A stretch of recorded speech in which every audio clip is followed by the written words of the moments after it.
రాజ్యాంగం కల్పించినటువంటి వ్యక్తి స్వేచ్ఛను హరించే అధికారం ఎవరికి లేదు.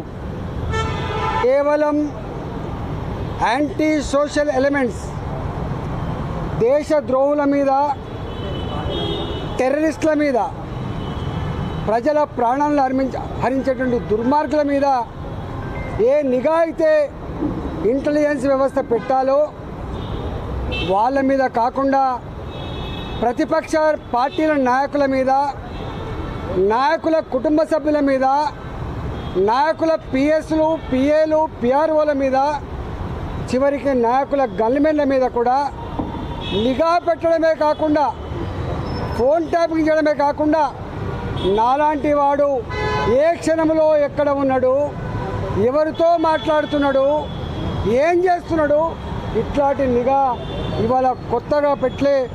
2018లో నేను హుజరాబాద్లో పోటీ చేసినాడు నన్ను ఓడగొట్టాలని చెప్పి మొట్టమొదటి ప్రయత్నం జరిగింది. నేను ఆనాడు ఇంకా గవర్నమెంట్లో ఉన్నా. 2021లో హుజరాబాద్ బై ఎలక్షన్స్ వస్తే 6 నెలల కాలం పాటు అక్కడ ఎన్నికల ప్రచారం జరిగితే పొద్దున్న సాయంత్రం నేను ఏ కార్యకర్తతో మాట్లాడుతున్నా, ఏ ప్రజలతో మాట్లాడుతున్నా, ఏం మాట్లాడుతున్నా ఇవన్నీ కూడా ట్యాప్ చేసి రాత్రి కల్లా వాళ్ళ ఇళ్ళలో పోయి, బిడ్డ నువ్వు ఈటల ఆయనతో మాట్లాడినావు, ఇది మాట్లాడినావు, నువ్వు ఆయనకు కనుక సపోర్ట్ చేస్తే ఇగో నీకు నష్టం ఇది జరుగుతుంది, లేకపోతే నీకు ఇగో ప్రలోభ పెడతా అని చెప్పి డబ్బుల ఆశ చూపి, పదవుల ఆశ చూపి, అధికారంతో బెదిరించి ఇవాళ ఓడగొట్టేటువంటి దుర్మార్గమైన ప్రయత్నం చేసినట్టుగా ఇవాళ వందల ఎవిడెన్సెస్ ఇవాళ ఇక్కడ చూపించడం జరిగింది. మా నాయకుల మధ్య జరిగిన సంభాషణను కూడా ఇవాళ కాల్ డేటాలో వాళ్ళు చూపించడం జరిగింది. 2023లో గజ్వేల్లో పోటీ చేసినప్పుడు కానీ, మళ్ళీ హుజరాబాద్లో పోటీ చేసినప్పుడు కానీ ఇదే దుర్మార్గమైనటువంటి పద్ధతి కొనసాగింది.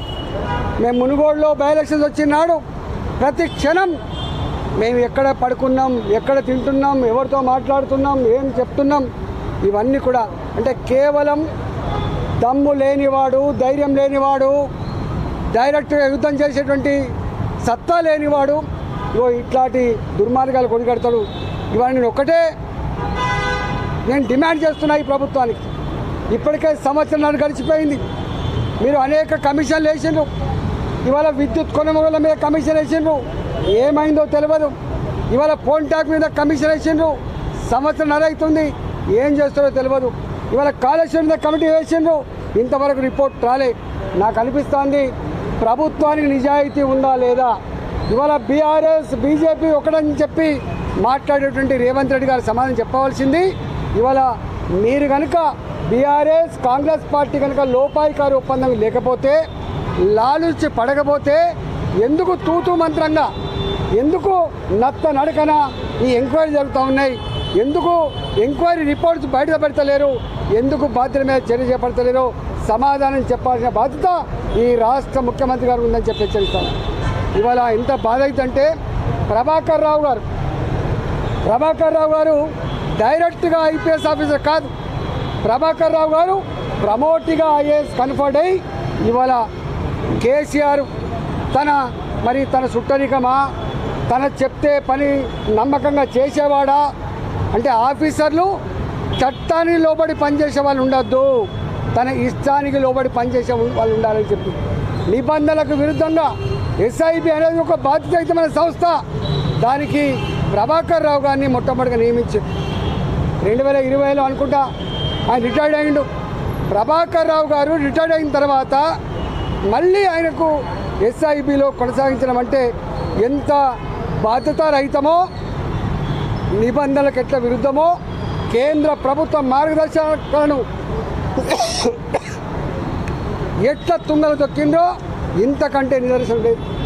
ఇదే ఎలిజిబిలిటీ లేని, ఒకవేళ ఆయన నిజంగానే ఎఫెక్టివ్గా పనిచేసే ఆఫీసర్ అయితే, గొప్పవాడే అయితే ఓఎస్డీగా పెట్టుకోవచ్చు, వేరే బాధ్యతలు పెట్టుకోవచ్చు, వాళ్ళ సలహాదారులుగా నియమించుకోవచ్చు, సూచనలు సలహాలు తీసుకోవచ్చు, కానీ బాధ్యతాయుతమైన పోస్టుల్లో పెట్టద్దు.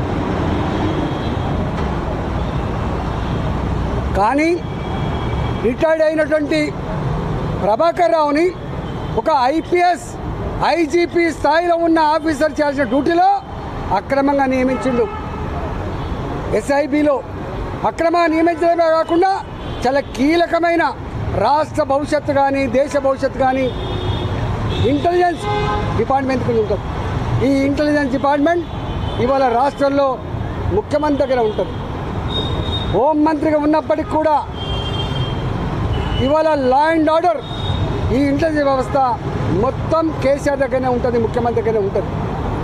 మరి ఆ ఇంటెలిజెన్స్ కూడా ప్రభాకర్ రావు గారినే ఇల్లీగల్గా ఆయనకు ఎలిజిబిలిటీ లేకున్నా కూడా అంత కీలకమైన బాధ్యతలో 9 నెలల పాటు ఇంటెలిజెన్స్కి ఎస్ఐబికి వారు నియామకం కాబట్టి మొన్న వాళ్ళ ఇంటర్వ్యూ చూస్తూ ఉంటే ప్రణీత్ రావు గారు కావచ్చు, భుజంగరావు గారు కావచ్చు, లేదా రాధాకిషన్ రావు గారు కావచ్చు, ఇతరులు ఎవరు చెప్పినా పైన ఉన్న మా అధికారుల యొక్క ఆదేశాల మేరకే ఇవన్నీ కూడా చేసినామని చెప్తా ఉన్నారు. అంటే సమాచారాన్ని సేకరించిండ్రు. ఇవాళ సమాచారాన్ని అందించడమే కాకుండా వాళ్ళు ఆదేశిస్తే దాన్ని కాలబెట్టేటువంటి దుర్మార్గాలు కూడా ఊడగట్టమని చెప్తున్నారు. దాన్ని మొత్తం తీసుకుపోయి మురికి కాలంలో వేసినాం, మూసిలో వేసినామని చెప్తా ఉన్నారు. స్వయంగా ప్రభాకర్ రావు గారు చెప్పిన మాట ఏంటంటే, నేను ఆదేశించినటువంటి వాళ్ళ ఫోన్ నంబర్లే కాకుండా ఇవాళ కింద ఉన్న వాళ్ళు ఇంతకుముందు చెప్పిన ప్రణీతిరావు గారు కావచ్చు, భుజంగరావు గారు కావచ్చు, రాధాకిషన్ రావు గారు కావచ్చు, ప్రైవేట్లో ఉన్న శ్రావణ్ కుమార్ రావు గారు కావచ్చు, వీళ్ళందరూ వేరే ఫోన్లను కూడా ట్యాప్ చేసిండ్రు. బిజినెస్ పీపుల్ ఒక ఫోన్ నంబర్లు కావచ్చు, సినిమా రంగంలో ఉన్న వాళ్ళు కావచ్చు, ఇవాళ అనేక వాళ్ళ ఈ ఫోన్ ట్యాప్ చేసి బాధ అనిపించే sad part of the democracy. ఒక రాష్ట్రానికి గవర్నర్గా ఉన్న ఇంద్రసేన్ రెడ్డి గారి ఫోన్ ట్యాప్ అయిందంటే ఈ రాష్ట్రంలో ఉన్నటువంటి ప్రజాస్వామ్యాన్ని కాపాడే, ప్రజాస్వామ్యాన్ని అమలు చేసేటువంటి జడ్జిల ఫోన్లు ట్యాప్ చేయడం, స్వయంగా మంత్రుల ఫోన్లే ట్యాప్ చేయడం, ఎమ్మెల్యేల ఫోన్ ట్యాప్ చేయడం ఇవాళ ఎంత దుర్మార్గమైందో మనకు అర్థం కావాలి. చివరికి వాళ్ళ డిపార్ట్మెంట్లలో పనిచేసేటువంటి హెచ్ఓడీల ఫోన్ కూడా ట్యాప్ చేయడం, పోలీస్ అధికారుల యొక్క ఫోన్ కూడా ట్యాప్ చేయడం, ఇది ప్రజాస్వామ్యానికి పాతరడానికి పరాకాష్ట. ఇది ఆనాడు 1975 ఇవాళ 50 సంవత్సరాలు అవుతుంది. ఆనాడు వ్యక్తుల స్వేచ్ఛను హరించి ప్రజాస్వామ్యాన్ని చెరబట్టి మొత్తం దేశాన్ని జైలుగా మార్చి ఆనాడు ఇందిరాగాంధీ 1975లో ఎమర్జెన్సీ చట్టాన్ని బట్టి వేల మంది మీద కేసులు పెట్టి వందల మందిని జైలు పాలు చేసి ఇవాళ కొంతమందిని అడ్రస్ లేకుండా సావగొట్టినటువంటి నల్ల చీకటి అధ్యాయాలు మళ్ళీ ఇవాళ ఈ రూపంలో కనబడతా ఉన్నాయి. నేను ఒకటే డిమాండ్ చేస్తూ ఉన్నా, ఇవాళ 50 సంవత్సరాలు గడిచింది ఈ దేశంలో, ఎమర్జెన్సీని తీసుకొచ్చి 50 సంవత్సరాలు గడిచింది. ఇవాళ మనం గవర్నర్ల ఫోన్లు, జడ్జిల ఫోన్లు, స్వయంగా మంత్రుల ఫోన్లు, ఎమ్మెల్యేల ఫోన్లు, ఇవాళ బాధ్యతాయుతమైనటువంటి సంఘంలో పేరున్న వాళ్ళ ఫోన్లు ట్యాప్ చేసి వాళ్ళ బలహీనతల మీద దెబ్బ కొట్టి ఇవాళ అనేక రకాల అక్రమాలు, దుర్మార్గాలు జరిగినట్టుగా మనకు అర్థమవుతూ ఉంది. కాబట్టి ఈ ఎంక్వైరీ అయితే ఉందో నత్తనడక జరగకుండా దీంట్లో ఎవరు ఆదేశాల మేరకు ప్రభాకర్ రావు గారు ఇలాంటి పని చేసిండు, ఇవాళ కింద ఉన్న అధికారులు ఎవరి ఆదేశాల మేరకు చేసిండ్రు, ఎందుకు కాలబెట్టాల్సి వచ్చింది, ఎందుకు మొత్తం చార్జ్ చేయాల్సి వచ్చింది, ఇవన్నిటి మీద సమగ్రమైన ఎంక్వైరీ జరగాలి.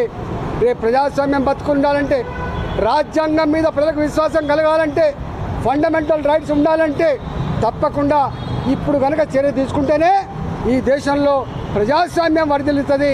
ఈ దేశ ప్రజాస్వామ్య వ్యవస్థ మీద ప్రజలకు ఒక విశ్వాసం ఉండేటువంటి ఆస్కారం ఉంటుంది తప్ప లేకపోతే లేదు. కాబట్టి వాళ్ళు ఎంతటి వారైనా తప్పకుండా దీని మీద విచారణ సమగ్రంగా చేయాల్సిందే, దోషులను ఐడెంటిఫై చేయాల్సిందే, చట్ట ప్రకారంగా శిక్షించవలసిందే, ప్రజాస్వామ్యాన్ని కాపాడవలసిందే, ప్రజలకు ఒక గొప్ప సందేశం పంపాల్సిన బాధ్యత ఉందని చెప్పి నేను డిమాండ్ చేస్తా ఉన్నా.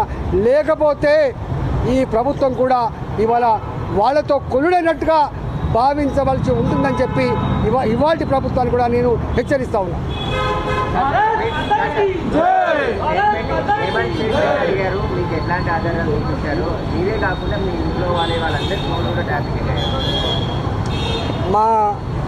మా వైఫ్, మా భార్య నడిపేటువంటి జమునా హ్యాచరీస్ ఫోన్ నంబర్లు కూడా మొత్తం ట్యాప్ చేసిండు టోటల్గా.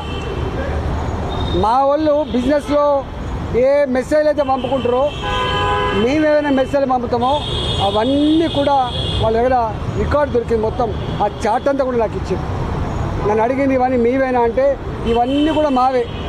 ఇలా మా విక్రమ్ రెడ్డి గారు మా జిల్లా పార్టీ అధ్యక్షుడు, మా గిరివర్ధన్ రెడ్డి గారు మా పార్టీ నాయకులు, మా సతీష్ గారు మా పార్టీ నాయకులు, వేణుగోపాల్ రెడ్డి గారు మా పార్టీ నాయకులు, ఇవాళ మా సాయి గారు, అనేక మంది, కొన్ని వందల మంది.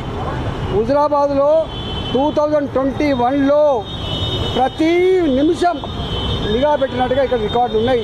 ఇవన్నీ కరెక్టేనా అని చెప్పి అడిగిండ్రు. ఇవన్నీ కూడా కరెక్టే అని చెప్పొచ్చినాం మేము. సార్ ఇంకొకటి, ఈ అధికారులకి ఎవరు ఆదేశించారు అనుకుంటున్నారు, వారి వెనకాల ఎవరు ఉన్నారు, అది ఎవరు, వారి మీద ఎట్లాంటి చర్యలు? ఇవాళ నేను మళ్ళీ చెప్తున్నా, వీళ్ళు శశపిసలకు ఆస్కారం లేదు. ప్రణీత్ రావు గారు కానీ, మీకు శ్రవణ్ కుమార్ కానీ, లేకపోతే రాధాకృష్ణరావు గారు కానీ, తిరుపతయ్య గారు కానీ, వీళ్ళందరూ కూడా చెప్పిన మాట ఏంటంటే మేము బాజాప్తా ప్రభాకర్ రావు గారి ఆదేశాల మేరకే ఫోన్ ట్యాప్ చేసినాము. ప్రభాకర్ రావు గారి ఆదేశాల మేరకే ఈ సమాచారం అంతా కూడా సేకరించి ఇచ్చినాము. ప్రభాకర్ రావు గారు కూడా ఒక స్టేట్మెంట్ ఏమిచ్చిందంటే నా కింద ఉన్న అధికారులు కూడా నేను చెప్పే ఫోన్లను చేసిండ్రు, చెప్పని వాడు కూడా చేసిండ్రు అని చెప్పి, అంటే ఇంత మిస్యూజ్ చేసిండ్రు. ఎవరి ఎవరి ఎవరి ఎవరి అండతో? తప్పకుండా ఈ డిపార్ట్మెంట్ ముఖ్యమంత్రి గారి కంట్రోల్లో ఉంటుంది. ఈ ఇంటెలిజెన్స్ వ్యవస్థ కానీ, ఎస్ఐబి కానీ, లా అండ్ ఆర్డర్ కానీ, ఇవన్నీ కంట్రోల్ ఉండేది ముఖ్యమంత్రి దగ్గర ఉంటుంది. ఏ పీరియడ్లో ఇవి ట్యాప్ చేయబడ్డావో, ఏ పీరియడ్లో ఈ సమాచారం సేకరించబడ్డదో అప్పుడు ముఖ్యమంత్రి గారు ఎవరుంటారు? కేసీఆర్ గారే ఉంటారు. ఇవాళ ముఖ్యమంత్రి గారికి తెలవాలి. ఇవాళ ముఖ్యమంత్రి గారి కిందనే ఉంటుంది ఇంటెలిజెన్స్ వ్యవస్థ, ముఖ్యమంత్రి గారి కిందనే ఉంటుంది ఇవాళ ఎస్ఐబి వ్యవస్థ. ఇవాళ ఈ ముఖ్యమంత్రి గారికి చెప్పాలి. మంత్రిగా పనిచేసిన సమయంలో మంత్రిగా పనిచేశారు. ఆ సమయంలో ఫోన్ ట్యాపింగ్ సంబంధించి చర్చ కానీ, ఇట్లాంటి ప్రభాకర్ రావు మీట్ కావడం కానీ అట్లాంటివి జరిగినాయి ముఖ్యమంత్రి గారు? అసలు జనరల్గా ఇంటెలిజెన్స్ వ్యవస్థ కానీ, ఎస్ఐబి కానీ, ఈ రెండు చాలా కాన్ఫిడెన్షియల్గా పనిచేయాల్సిన డిపార్ట్మెంట్. ఇవాళ ఈ రూపంలో వాటి చరిత్ర ఇంత మలైన అవుతుందని బయటకు వస్తుందని చెప్పి ఎవరు ఊహించలేదు. అంటే ఎంత బాధ అవుతుందంటే భార్యాభర్తలు, నేను నా భార్య ఇద్దరం మాట్లాడుకునే సంభాషణ కూడా వింటుందంటే ఎంత నీచానికి ఒడిగట్టిండు వీళ్ళు, ఎంత నీచానికి ఒడిగట్టిండు. ఇక ఇంతకంటే దుర్మార్గం ఏముంటుంది? ఒకవేళ ఈ ప్రభుత్వానికి దమ్ము లేకపోతే, ఈ ప్రభుత్వానికి నిజాయితీ లేకపోతే మేమున్నాం. సిబిఐకి అప్పచెప్పండి. ఎక్కడ ఏం జరిగిందో, ఎవరు దీంట్లో బాధ్యులో, ఎవరు దోషులో, వాడు ఎంతటి వారైనా పనిష్మెంట్ చేయగలిగే సత్తా సిబిఐకి ఉందని చెప్పి మేము డిమాండ్ చేస్తున్నాం.